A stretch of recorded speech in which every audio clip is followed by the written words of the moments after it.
తిరువురు నటించిన 'పాపం ప్రతాప్' థియేటర్‌లోకి వచ్చింది. ఏంటి రెస్పాన్స్ ఎలా ఉంది? చూసినటువంటి కొన్ని సంఘటనలు, తనకి తెలిసిన కొన్ని సంఘటనలు కలిపి ఒక కథ అల్లుకున్నాడాయన. అలా కాకుండా దాన్ని టోన్ మార్చి చెప్పే ప్రయత్నం చేశాడీయన. ఆ 3 రాత్రుల్లో ఏమైంది? వాళ్ళిద్దరి మధ్య ఏం జరిగింది అనేది ఒక క్యూరియస్ అంశం. కొన్ని సన్నివేశాలు ఈయన కంట్రోల్‌లో లేకుండా నడిచిపోయింది. ఇంకొంచెం వర్కౌట్ చేయాల్సినటువంటి పరిస్థితి ఉంది కథ మీద. టోటల్‌గా ఆ సినిమాలో అందరికంటే కూడా ఎక్కువ మార్కులు ఇవ్వాల్సింది రాశీకి. భరద్వాజ గారు 'పాపం ప్రతాప్' తిరువురు నటించిన 'పాపం ప్రతాప్' థియేటర్‌లోకి వచ్చింది. చూసారు కదా! ఏంటి రెస్పాన్స్ ఎలా ఉంది? అంటే దుర్గా నరేష్ డైరెక్టర్ ఈ సినిమాకి. హ్మ్. ఆయన అంటే సినిమా మీద ప్యాషన్‌తో వస్తారు అందరూ. హ్మ్. తను చూసినటువంటి కొన్ని సంఘటనలు, తనకి తెలిసిన కొన్ని సంఘటనలు కలిపి ఒక కథ అల్లుకున్నాడాయన. అయితే ఒక సెన్సిటివ్ పాయింట్ ఉంది ఆ కథలో. హ్మ్. ఆ సెన్సిటివ్ పాయింట్‌ని అంతే సెన్సిబుల్‌గా చెప్పటం అనేది ఒక మెథడ్. అలా కాకుండా దాన్ని టోన్ మార్చి చెప్పే ప్రయత్నం చేశాడీయన. హ్మ్. మార్చి కొంచెం లౌడ్ టోన్‌లో వెళ్ళాడు. హ్మ్.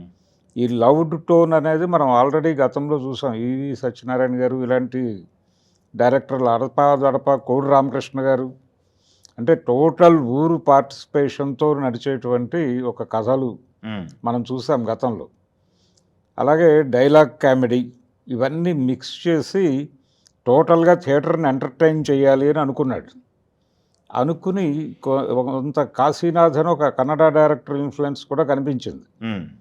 ఆ ధోరణి ఆయన సినిమాల్లో సన్నివేశాలు నడిపేటువంటి ధోరణిని కూడా పట్టుకున్నాడు ఇతను. హ్మ్.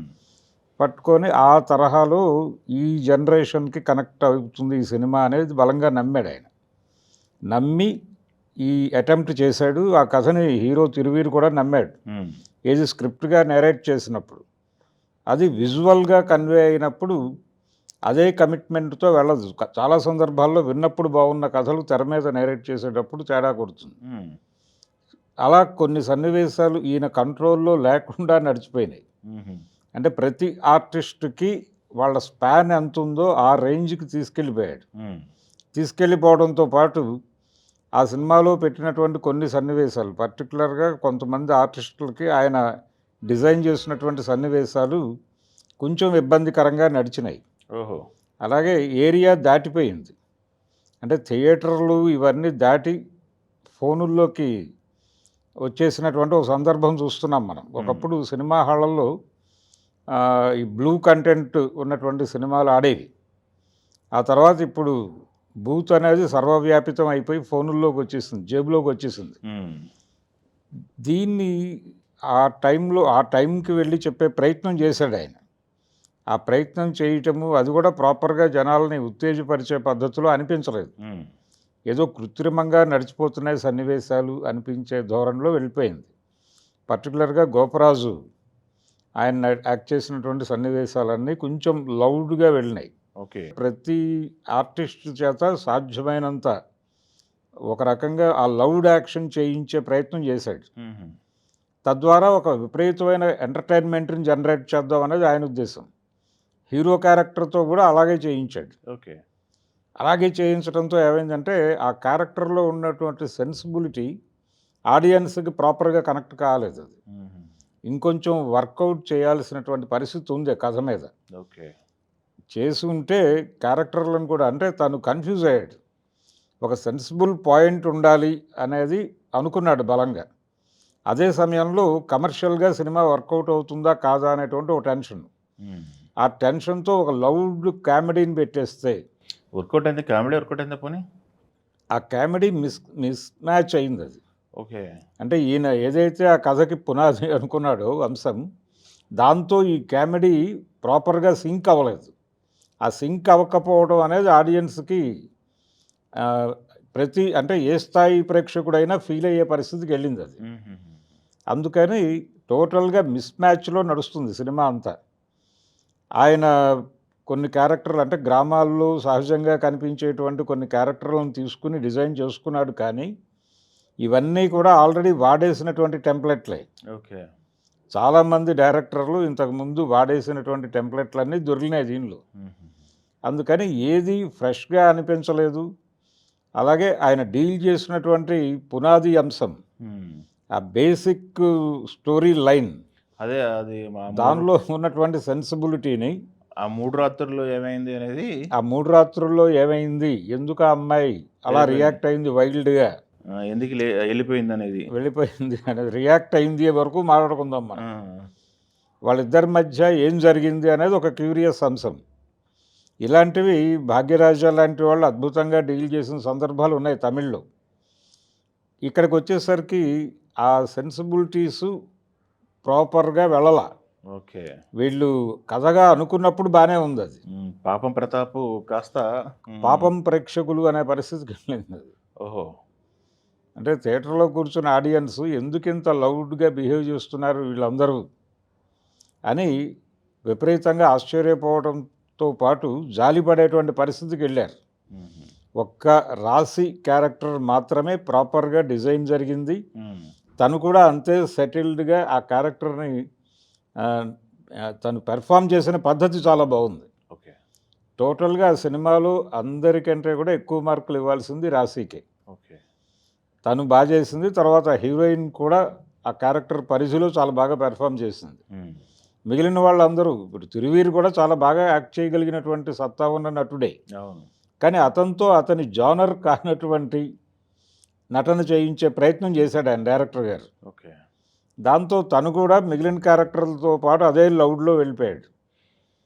వెళ్ళిపోవడంతో కొంచెం కుదురుగా కూర్చుని ఎందుకు ఆలోచించకుండా వీళ్ళు ఈ అదంతా అతి చేస్తున్నారేమిటి, కొంచెం 2 నిమిషాలు కూర్చుంటే వాళ్ళకే అర్థమైపోతుంది కదా విషయం, ఎందుకు ఈ గోలంతా చేస్తున్నారు వీళ్ళని ప్రేక్షకులు అనుకునే పరిస్థితి. ఓకే. ఓకే. అలా చేయకూడదు. ఓకే. దాన్ని కొంచెం ఫీల్ అయ్యి చేస్తుంటే, అంటే నేను ఎంటర్టైన్ చేస్తున్నాను కదా థియేటర్ని అని అనుకుని ఉంటాడు డైరెక్టర్ గారు. కానీ అది మోతాదు మించి వెళ్ళిపోయింది. ఓకే. అంతసేపు అదే పాయింట్ని ఈ ఎంటర్టైన్మెంట్తో సస్టైన్ చేయటం అనేది కష్టం. ఓకే. దానికి ఇంకొంచెం మెటీరియల్ ఎన్నుకోవాలి. ఓకే.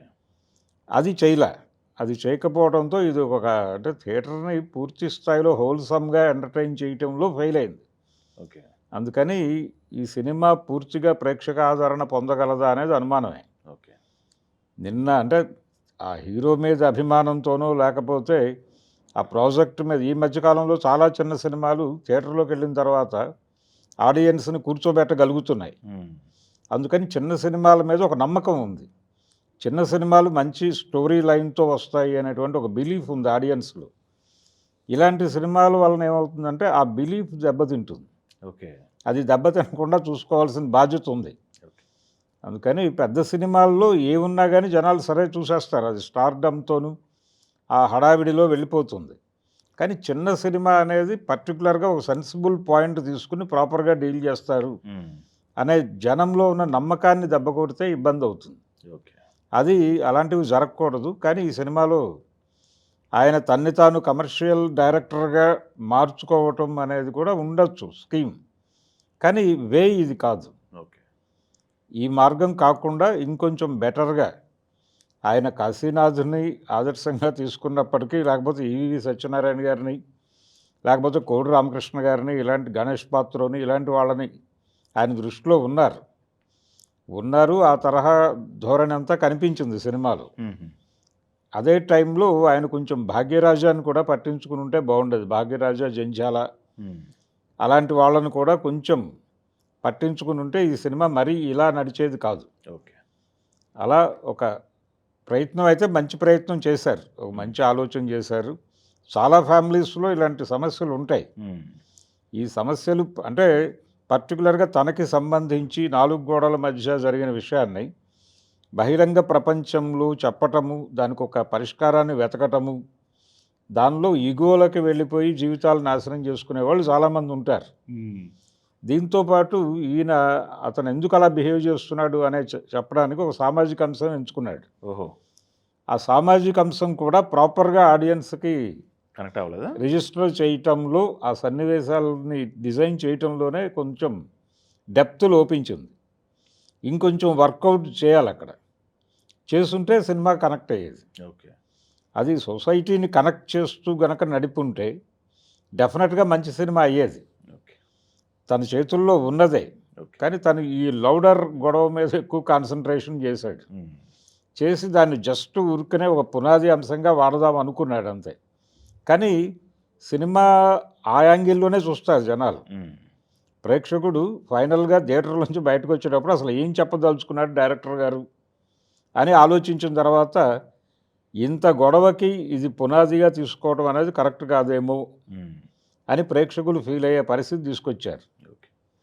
అందుకని ఫస్ట్ అటెంప్ట్ చేసేటువంటి డైరెక్టర్లు కొంచెం సెన్సిబుల్గా ఆలోచించి మంచి కథలు మంచి పాయింట్లు పట్టుకుంటున్నారు, కానీ వాటిని స్క్రీన్ మీద ఎగ్జిక్యూట్ చేసే దగ్గర గందరగోళానికి గురవుతున్నారు. ఓకే. రకరకాల ఇన్ఫ్లుయెన్స్లకు గురవుతున్నారు. అలా కాకుండా చెప్పదలుచుకున్న అంశాన్ని నిజాయితీగా గనక చెప్పగలిగితే థియేటర్కి వెళ్ళి సినిమా చూడటానికి జనాలు సిద్ధంగా ఉన్నారని ఆ మధ్య చాలా సినిమాలు ప్రూవ్ చేసినాయి. ఓకే. కాబట్టి ఆ నమ్మకాన్ని నిలబెట్టే పద్ధతిలో చిన్న సినిమాలని కాపాడుకోవాల్సిన అవసరం ఉంది. ఓకే. Thank you. ఝన్ ఝన్ ఝన్ తెలుగు వన్